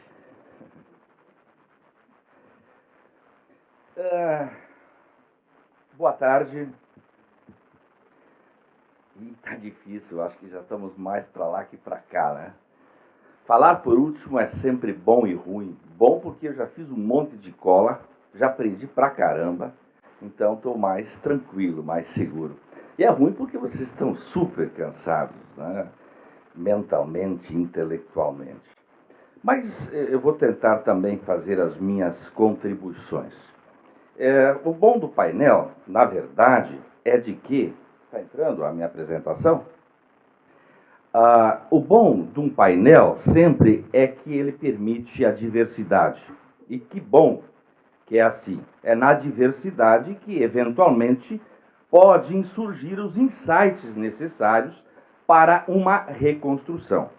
Mas, de pronto, também não posso deixar aqui de cumprimentar ao presidente da mesa dos trabalhos, o presidente da Angrade, professor e administrador, amigo de longa data, Mário Moraes, e aos meus colegas com os quais eu me sinto extremamente honrado por poder dividir este momento, esse painel.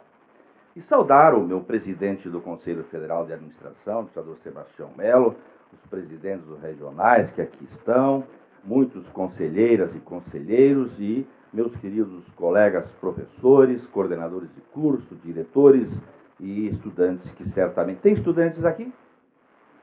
Olha só. Tá. Muito bom. Bom, o ensino da administração, a qualidade necessária. O primeiro de pronto, meu enfrentamento. Esse é o erro. Esse é o problema.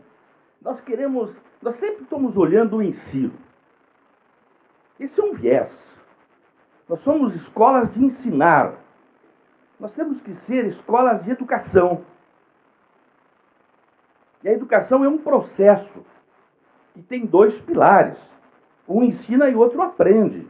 Então, a boa pedagogia é aquela onde o que a gente ensina é apreendido. E isso que conta, o resto não conta. Quando eu pergunto para os professores, por que vocês são professores? Qual é o requisito fundamental para vocês serem professores? Falei isso lá em Garanhuns há 2 semanas, estão aqui meus amigos de Garanhuns. Aí um falou, não, porque eu fiz mestrado, doutorado, porque eu gosto, é o meu compromisso, eu adoro, Tá bom, eu tenho tudo isso. Vou ser professor? Está faltando alguém. Quem é esse alguém? O estudante. Sem estudantes eu não dou aula. Sem estudantes não existe escola. Nós já fomos estudantes. E o que o estudante espera? Ter uma inserção profissional competitiva. E para isso ele precisa aprender. Então, essa é a questão. Por trás de tudo isso, existe um pano de fundo muito importante, que é a questão pedagógica. Então, veja, nós já estamos falando há muitos anos de que está vindo um tsunami sobre nós, um tsunami muito potente, vai atingir as IES, já está atingindo, vai atingir aos professores, já está atingindo, e esse tsunami vai gerar um impacto maior sobre as IES e os docentes do que gerou sobre os bancos e os bancários. E todos vocês lembram o que aconteceu. Eu acho que o Stavros aqui pôde colocar um pouquinho do que é esse cenário, que não é mais do futuro, é do presente. Portanto, nós temos que repensar urgentemente as escolas. Eu vou contar para vocês, mas eu não conto com alegria, eu conto com pesar. O cara ficou em coma há 30 anos, saiu do coma, Aí ele resolveu passear, viu as cidades lindas, bonitas, asfaltos, prédios maravilhosos, carros modernos, as pessoas andando com um equipamento. Ele parou, perguntou o que era aquilo, o que elas faziam. Entrou nos bancos, ficou perplexo com o autoatendimento, os caixas eletrônicos. E aí ele pensou, meu Deus do céu, esse mundo está perdido. Não sobrou mais nada. Aí ele pensou, vou visitar a minha escola. E aí ele se reencontrou. Que estava tudo igual, tinham colocado alguns ar-condicionados, tinha data show, PowerPoint, tinha também cadeiras estofadas. Bom, a questão é essa. Nós temos que fazer uma escolha brutal. Nós não podemos mais postergar isso. As demandas profissionais são cada vez mais complexas, sistêmicas e integradas. E são medidas por competências, não é mais por conteúdo e nota. E o nosso modelo de ensino é fragmentado, fatiado. Nós fragmentamos ele, nós fatiamos ele. Nós fizemos um monte de caixinhas ao longo do tempo, que nem conversavam entre si. Depois de um tempo, com a crise do modelo, chegaram algumas situações de desespero, do tipo assim, temos que ter programas de interdisciplinaridade. Não está dando certo, as caixinhas têm que conversar entre si. E agora estamos correndo atrás, achando o máximo quando conseguimos desenvolver projetos interdisciplinares. Ora, não temos mais tempo para isso. A pergunta é outra. Nós precisamos fatiar o conhecimento e ensinar por caixinhas e aprender por caixinhas? Se as demandas profissionais das organizações nos dizem que elas são sistêmicas, integradas, são problemas complexos que exigem soluções complexas, não é mais uma caixinha ou duas que vão dar a solução ao problema? Então nós estamos com um monte de gaps, com um monte de divórcios, inclusive do que aqui já foi colocado. Eu fico muito triste, e a diretora Cláudia sabe disso, e de longa data. Eu adoro a avaliação, mas a avaliação com dois sentidos. Um, sentido pedagógico. Isso quer dizer, ela tem que permitir a reflexão e tem que permitir a mudança do processo de ensino e aprendizagem. E o segundo, que a avaliação tem que estar conectada à gestão do curso e da IES. E, infelizmente, a avaliação, porque a polícia, que é a série, se apropria da avaliação para nos expor e punir, então nós ficamos com medo. Então ela perde todo esse maravilhoso sentido que a diretora colocou, porque nós não temos tempo para fazer isso. Porque há um controle social, quando se divulga o tal do CPC, que é o conceito preliminar de curso, que de preliminar não tem nada, já é terminal, tá? E que nos expõe. Então nós estamos preocupados com isso. Caramba! Mas será que essa é a qualidade que nós queremos? Veja, o sistema, os sinais, está completando 11 anos. Eu escuto dizer o tempo todo que o ensino da administração é ruim.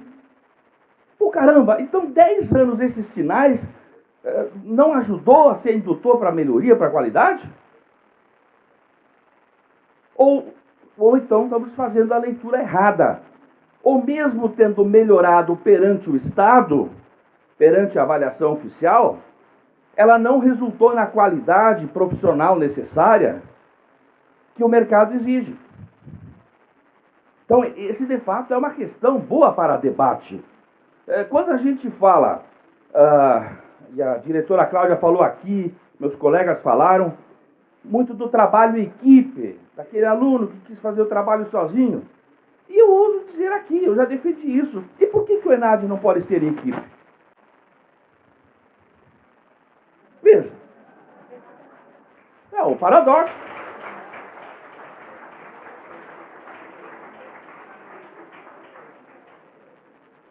Então, na verdade, eu não quero misturar a avaliação com a qualidade, porque eu não sei se, de fato, dentro desse paradoxo, quando a avaliação ela atende mais à regulação, não porque a avaliação queira, é porque a regulação se apropriou dela. Agora, nesses mais de 300, 400 eventos no Brasil todo, ao longo dos últimos anos, eu aprendi um monte, mas sabe o que mais me angustia? Aprendi isso com o presidente administrador Gilberto Griblo, um dia num evento lá em Santa Catarina, quando ele me disse: Mauro, você é brilhante o que você está dizendo, essa é a glória. Mas, Mauro, pense um pouco, eles vão para as suas escolas e lá eles não têm autonomia nenhuma para fazer nada. Você está torturando eles. E eu fiquei pensando, sabe que ele tem razão? Então, nós, enquanto sistema profissional, vamos junto, especialmente com a Angrade, buscar esse olhar também. Mas a curva está aí. E vejam que a evasão dos dois, do último censo de 2013, mostra claramente o seguinte: a evasão dos dois é parecida. Chega a 30%, a média nacional. Que evade, que vão embora. E os dados mostram que eles evadem nos primeiros períodos, porque não entendem nada do que estão estudando e para que serve. Eu também, quando estudei cálculo estatístico, eu tirei 9 e 10, e quando eu me dei por conta para que servia, eu já tinha esquecido. Esse modelo fragmentado por caixinhas está falido. E aí eu vejo as escolas, no ano do ENAD, desesperadas, achando que ainda vão resolver algum problema. Ora, o jogador está definido. Ninguém vai treinar mais ninguém. Só tem um trabalho a fazer: motivação no vestiário, sensibilização. Se isso funcionar, ok.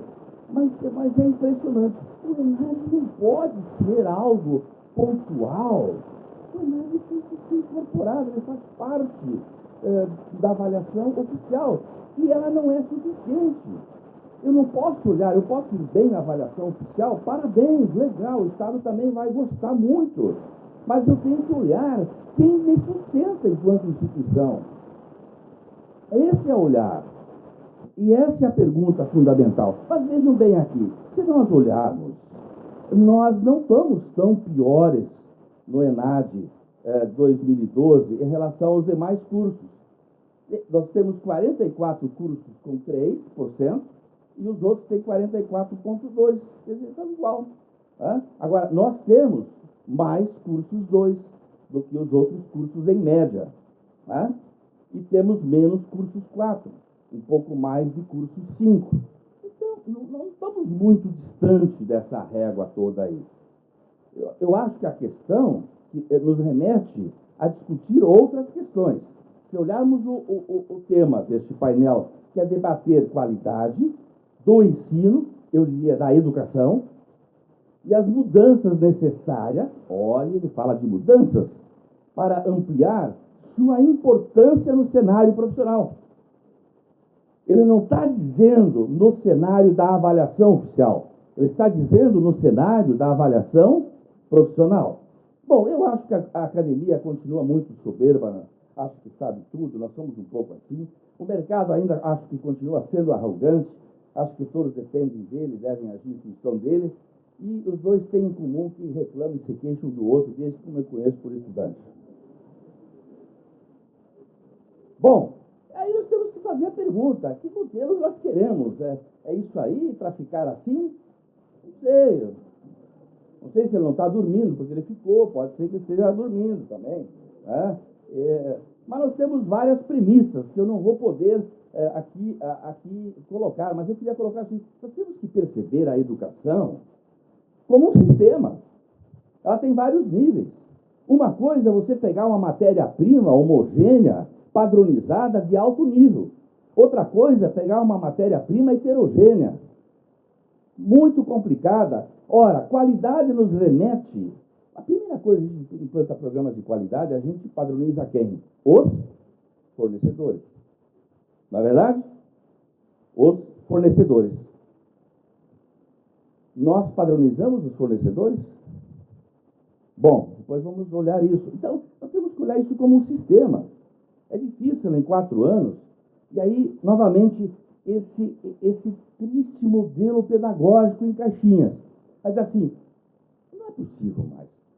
Os alunos saem do curso de administração, não sabem ler, escrever, interpretar gráficos, sistematizar. Caramba, e o que nós fizemos em 4 anos com eles? Aí eu pergunto para os professores, e quem é o culpado? Os alunos, coitados, são vítimas. Eles passaram por nós. Como é que nós certificamos eles? Nós temos que parar com isso. O aluno é nosso ponto de chegada. Se ele não sabe, agora, aí ele não sabe ler e escrever. Aí nós colocamos lá, língua portuguesa. Ah, não, língua portuguesa é antigo, né? Vamos mudar, linguagem corporativa, olha que legal. Hein? Linguagem corporativa, olha, isso é um nome bonito. Mas aí eu faço o quê? Um período? Não, muito pouco, tem que ser 1 e 2. Vocês acham que se ele não sabe ler e escrever, em 2 semestres ele vai aprender? Então, esse é um tipo de um conteúdo transversal. Ele tem que aparecer durante o curso todo. Todo o curso, em todas as caixinhas, já que o modelo é por caixinhas, nós temos que cobrar isso. Quem sabe vamos perder alguns professores. Mas tudo bem. Mas nós temos que exigir isso. O professor tem que corrigir, devolver, dizer, apontar, orientar, ajudar. Senão, ele vai continuar saindo sem saber. Bom, nós na verdade, não sabemos usar a tecnologia. E depois é o seguinte, nós não fizemos a passagem dos nossos estudantes do ensino médio para o ensino superior. A gente faz um processo seletivo, alguns caçam de tudo que é jeito, e aí passou, olhou meio para dentro, está matriculado, beleza, não tem nenhum problema quanto a isso. Está tudo certo. A questão é o que eu vou fazer com ele depois. Tudo bem. Mas aí vejo o seguinte, aí eu matriculo ele, aí eu chamo, Mauro, você vai dar a caixinha tal, tá? Está aqui a ementa, eu nem sei o que é o projeto pedagógico. Muitas vezes eu pergunto, você conhece o projeto pedagógico? Eu falo, o que é isso? Eles não sabem. Não, é a orientação superior, porque a orientação é de que ninguém pode ter acesso a ele, porque o concorrente pode copiar ele, que dou aula em vários lugares, então é segredo de Estado. Isso acontece. Vou fazer a minha culpa, gente. Bom, aí esse aluno é matriculado, eu assumo a caixinha, ele vem, 200 dias letivos por ano, durante 4 anos, e a roda gira. E é assim. Não se faz a aclimatação, a ambientação, a passagem. Nós não estudamos nossos alunos. Pedagogicamente, nós não sabemos nada deles. Nós só sabemos se ele tem um bolso ou bolsa. Mas a academia pedagógica, nós temos que estudar ele. Nós temos que ver as dificuldades dele. Nós não podemos dizer, olha, aluno é ruim, tem que mandar embora. Não, é o seguinte, eu encontrei uma estratégia sensacional. Eu aperto na primeira avaliação, os 40 já saem pela tangente. Assim. Bom, isso nós precisamos fazer a adaptação dos nossos alunos. Nós precisamos cuidar melhor deles. Eles não se escolheram, eles têm sonhos, eles querem ser profissionais na administração, e a administração é uma área maravilhosa, maravilhosa. Nossos alunos, nós temos que desenvolver autonomia intelectual, eles têm que ser autônomos. No mundo de mudanças, se o DNA da autonomia intelectual não estiver no projeto pedagógico do curso, nós vamos fracassar, como estamos. Então, tem que terminar agora. Voltando, o que é qualidade? E aí vem a questão. Quer dizer, olha só, o que é qualidade para todos esses stakeholders? Será que todos entendem qualidade e percebem qualidade da mesma forma?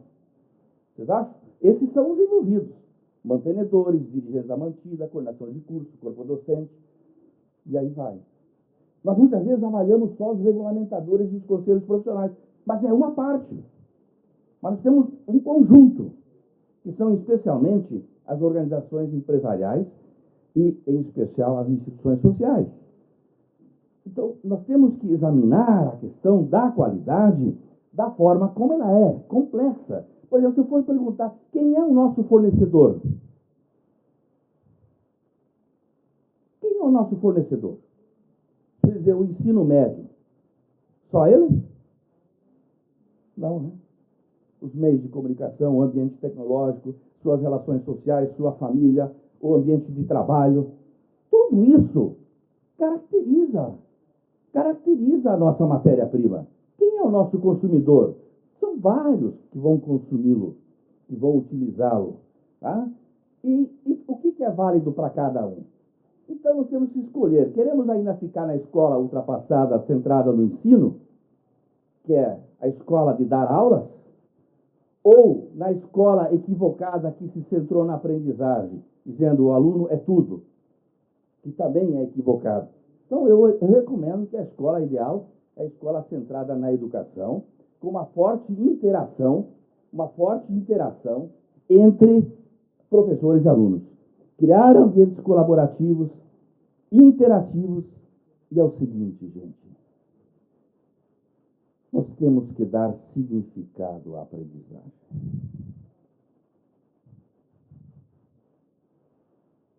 Nós somos uma ciência social aplicada. Eu não aceito um curso de administração onde os conhecimentos não são aplicados e o aluno não sabe por que ele está estudando aquilo. Então, eu tenho que terminar. E que mudanças são? Qual é o cenário profissional? Bom, vou ter que pular e depois... Eu quero terminar aqui. Nós temos que mudar a avaliação. Nós não podemos mais continuar com a avaliação por caixinhas e fragmentada e que não se liga. Nós temos que usar este modelo de avaliação, progressiva e integradora. A cada período, nós temos que fazer uma avaliação integradora horizontal, depois uma segunda horizontal e integrar ela com o primeiro período, e assim aumentar o grau de complexidade.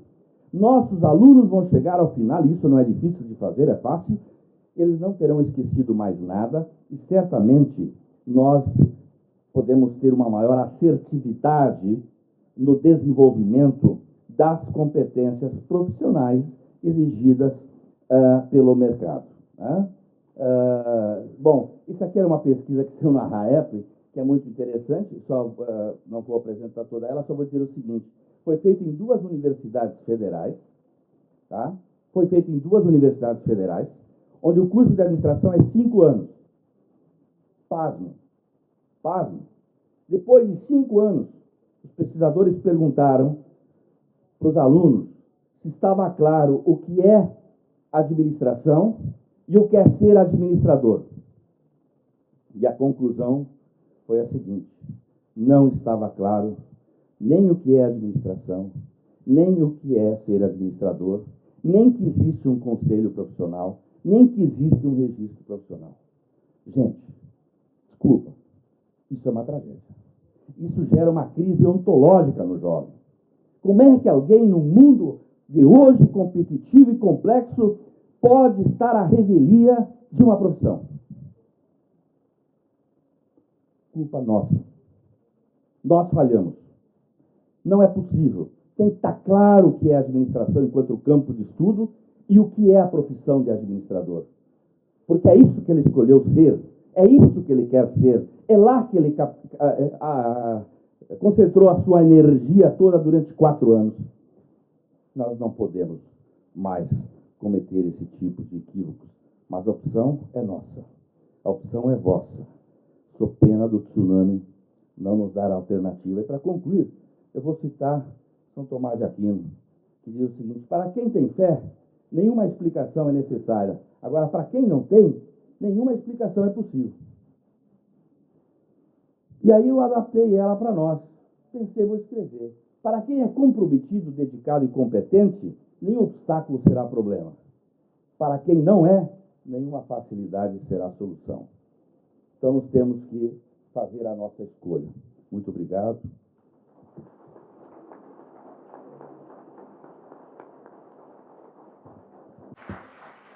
Bem, fazer um breve resgate aqui, que nós temos na sequência o evento do outro lado, o Mercador de Veneza, e alguns têm que estar lá, inclusive, para trabalhar a discussão do filme, mas a professora Cláudia, então, ela trabalhou toda a parte, o escopo da avaliação, nos trouxe algumas coisas interessantes a respeito dos sinais, a diferença entre conceito e indicador, toda a evolução do que está sendo feito em termos de ENAD e dos conceitos derivados do ENAD. Na realidade, nós comentávamos ali, inclusive, que o processo de avaliação e a forma como ele ocorre, ele está em construção e ele está em constante mudança. O professor Stavros, ele considerou a questão da efetividade e da eficiência do modelo pedagógico e colocou a questão da interação e da colaboração no processo de desenvolvimento da educação. A professora Adelaide fez uma discussão sobre as DCN, sobre as diretrizes curriculares, e a chamada nova qualidade defendida por Paulo Freire. E o Mauro, então, trouxe de forma brilhante esse conjunto dessas questões, tentando amarrar a qualidade a que tipo de escola nós somos ou desejamos ser. Eu gostaria de relatar 4 fatos só, que eu acredito sintetizar bem esse processo de ensino e aprendizagem, e que talvez possa nos levar a refletir um pouco mais a respeito da qualidade em educação. 2 fatos são com professores e 2 com alunos. E eu me sinto assim bastante confortável, porque eles tratam de tudo que nós vimos aqui hoje. E eles ocorreram comigo, então eu não vou falar de fato de nenhuma instituição que esteja aqui presente, mas com a minha própria instituição.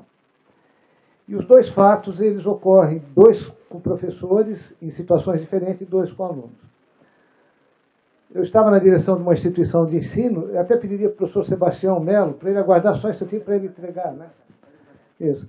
E os 2 fatos são os seguintes. O professor, o data show queimou na sala de aula, eu estava na direção da instituição, o professor entrou na minha sala e disse que não tinha condições de dar aula. Não tinha condições de dar aula, eu perguntei, mas o que houve, professor? Alguma bagunça dos alunos, algum problema em sala de aula? Ele disse assim, não, o data show queimou, eu não tenho condições de dar aula. E a grande questão que fica, não vou entrar no desenrolar desse processo, mas até que ponto os nossos professores provocam a crítica reflexiva em sala de aula ou eles são guias de transparência? Muitos professores, se não tiver o data show e a transparência, ou a antiga transparência, o slide, ou o PowerPoint, ele não sabe dar aula. Segundo ponto que aconteceu com um professor em sala de aula.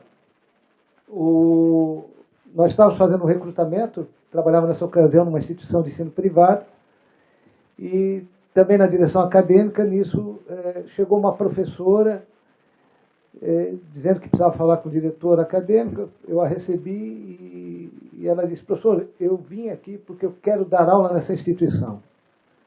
Eu disse, verdade, professor? Eu soube que vocês vão abrir o processo seletivo para professor de TGA. E ela disse, TGA o senhor sabe, né? Qualquer um da TGA. E aí ela disse assim, aliás, eu vim aqui para dizer para o senhor que eu tenho mestrado e eu sou doutoranda. E se o senhor me der um livro de marketing, de produção ou de materiais, não importa. Me dá um final de semana que eu dou aula desse livro. Quantos dos nossos professores não são professores de tudo e, portanto, professores de nada em sala de aula? Eu me lembro, há 10 anos atrás, no Enangrade, o professor Mauro chamava a atenção por um fato em sala de aula, em relação aos professores.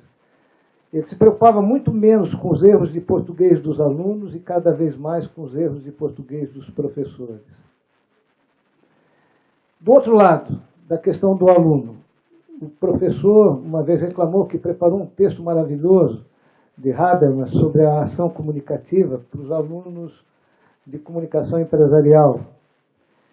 Bom, também discuti Habermas em comunicação empresarial, mas vamos lá. Ele disse assim, professor, 3 páginas que eu pensei esse final de semana, a coisa mais rica que eu pude descolar para os professores e trouxe na segunda-feira à noite para dar para os alunos. Distribuí o texto, fiz as cópias, enfim. E a primeira pergunta que me fizeram é se era para ler.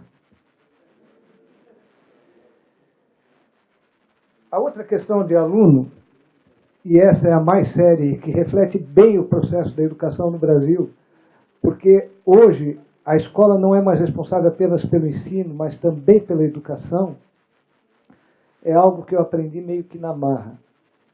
2 alunos de 17 anos, do primeiro semestre letivo do curso de administração, tiraram um 0 e o outro 2. E eles pegaram a professora na saída, um rasgou a prova na frente dela e disse que ela faça bom uso daquela prova. E o outro dobrou a prova e mandou também fazer bom uso da prova, a professora.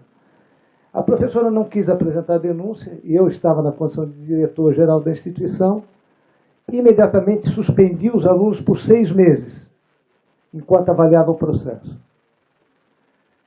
Na sexta-feira, isso foi numa quinta-feira, na sexta-feira, no dia seguinte, um pai de um dos alunos, eu tive que lavrar o ato e mandar uma cópia para cada pai, porque eles eram de menores.